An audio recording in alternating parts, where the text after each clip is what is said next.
So imagine these are the exact same cases. We remove the gum so we can deal with the bone underneath, right? This is exactly the same case. This is the bone and this is with the gum. This is without the gum. So the patient comes asking to receive an implant. Generally it takes around 30 minutes, but with this it takes 3 minutes to do a full mouth diagnosis. How? The first thing is every spot you require a 7 millimeter space to put an average size, say 4 millimeter implant with 1.5 millimeter either side. So if this is 7 millimeter exactly, if it goes through, that means the patient has an ideal space, means you distally to receive a dental implant. So if it goes through, you tell the patient done. If it goes through, done. Here it doesn't go through. See? That means it's not 7. Either you have to push this distally by orthodontics or you have to shave the teeth or whatever, but it's not a standard straightforward. So you don't promise the patient anything. And you can look in the CBCT or the X-ray, you can see how bad is the bone, right? And then you can decide. But when the patient comes to you, it takes 1 second to say, no, it's not as straightforward. I have to find another solution, how to place a narrow implant or some other technique. Here you have a long distance. For you to caliper and calculate the distance, normally it takes a long time to place the implant because you have to divide where to place, where not to place. However, for that, we made a position for a single implant as a diagnosis, 2, 3, and 4 implants. For example, if the area is 14 millimeters, right, which is this space exactly, and if this can go through, that means there is room for 2 implants. If 21, then it's for 3 implants. If it's 28, it's for 4 implants. So you have 7, 14, 21, and 24. You can see these lines on the side. These lines can coincide with your functional cusp on the palate and the center of the ridge on the mandible. So when you are placing it here, for example, you can match that line to be exactly where the functional cusps are, and then you can have your handpiece and you can start drilling, exactly matching the line which you have here. So if you can place your drill here and here and here and here, that means already this patient has 28 millimeter of space. Maybe you don't want to place 4 implants. Fine, it's fine. You decide how many you want to place. You can place 1 implant here and 1 here and make a bridge, or 1 here and 1 next to it, and don't place an implant here. And then you might say, then how come this is exactly matching? The issue is the way that these grooves are made for the first drill to go through. They already considered if you place a standard 4 millimeter diameter implant, then you have 1.5 millimeter distance from the next tooth in it. It's already calculated. Same thing with 21 millimeter, same thing with 14 millimeter, and same thing for a single implant. So you either can use the tip to place your first drill, and this line also coincides with the cingulum. So you can place it here, and then accordingly, once the line is matching the cingulum, then you can drill. The second advantage that you can have with this is you can make sure always your restorations will be screw retained. How? There is a flexible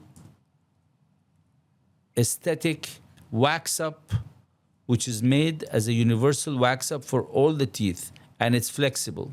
So different patients, around 80% population of the world, will fit this scenario. How does that work?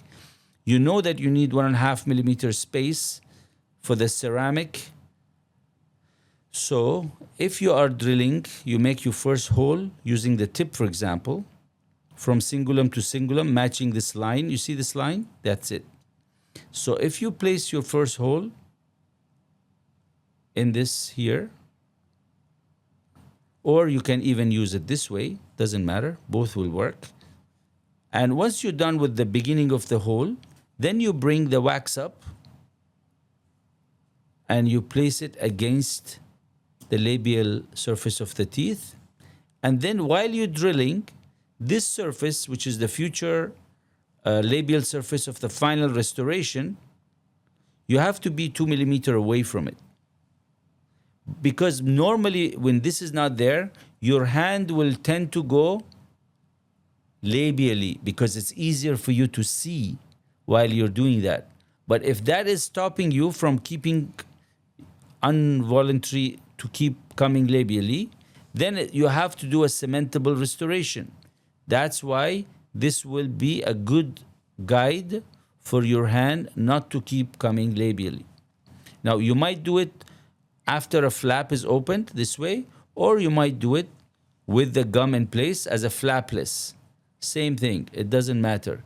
Either way, this labial surface acts as a future labial surface of the crown that you need to leave 2 millimeters for the restoration material, so you can make a screw retained all the time. Now, let us start from the beginning. So first question is, can you do an implant or not? We have 7, we have 14, we have 21, 28. So single, 2, 3, 4 implants. And then you can decide where you want to place the implant according to your plan. Now you might say, what about if the space is not 14 and it's not 21, it's 19 millimeter, for example, or it's 24.5 or something in between. This design will accommodate all those issues by, once you go all the way till this wall, and this wall will actually hit the neighboring teeth. Once it hits the neighboring teeth and it stops and you cannot go further, wherever it stops, any line which is open will be leaving 1.5 millimeter distance from the implant when you place the implant in this slot. Do you see this slot? So wherever you are, you can place one implant here and one implant here, and you can make a bridge, or you can place an implant in the middle and divide the area into 3. If it doesn't go deep enough to provide you with 4 spots, that means you cannot place 4 implants.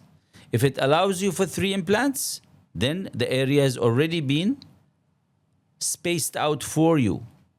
Or 2. If it stops here, that means you only can place 2 implants. So basically it does the division of the space, even if it's not exactly 14 or 21 or 28.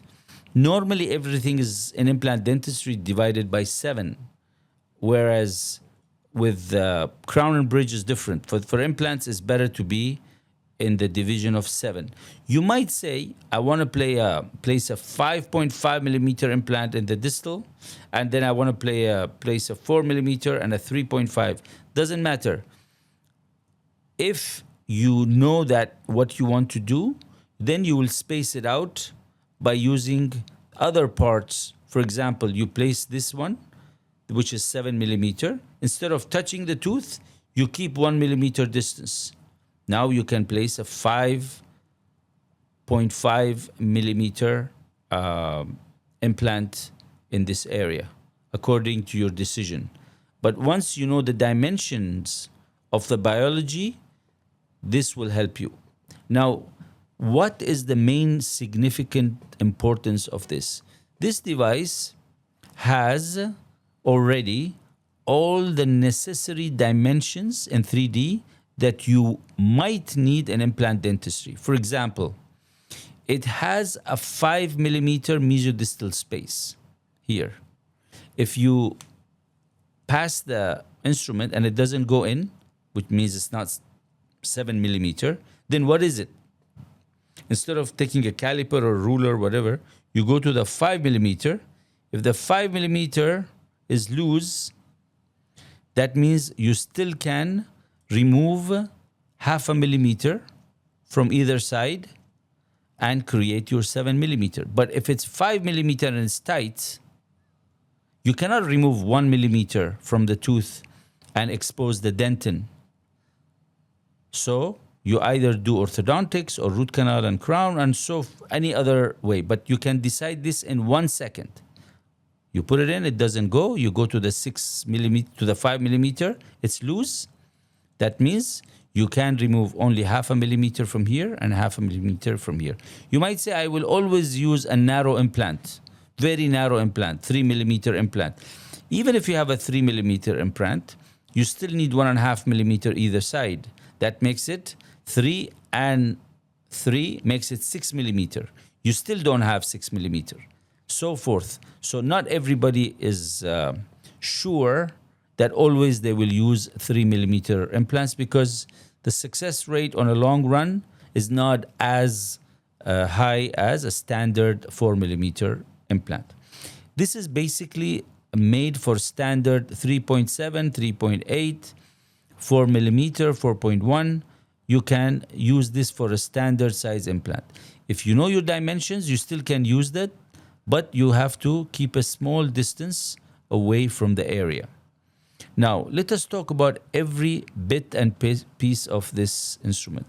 We start, if you look vertically, the tip is very narrow. This tip is 1.5 millimeter. Now, to measure 1.5 in a ruler is difficult. But since this is an object, so wherever you, for example, you place an implant here, you can see the implant. And you want the implant to be 1.5 millimeter away from the next tooth. So if you place your 1.5 millimeter ruler, you can see actually you are. So you're not impinging on the biologic distance. And if it's too far and you're planning to make a big crown, it's fine. But if you went too close and you don't have a ruler, or it's in the back of the mouth and you cannot see it, it's not going to be nice. So that's why you need this 1.5 millimeter. The next part of this is 3 millimeter.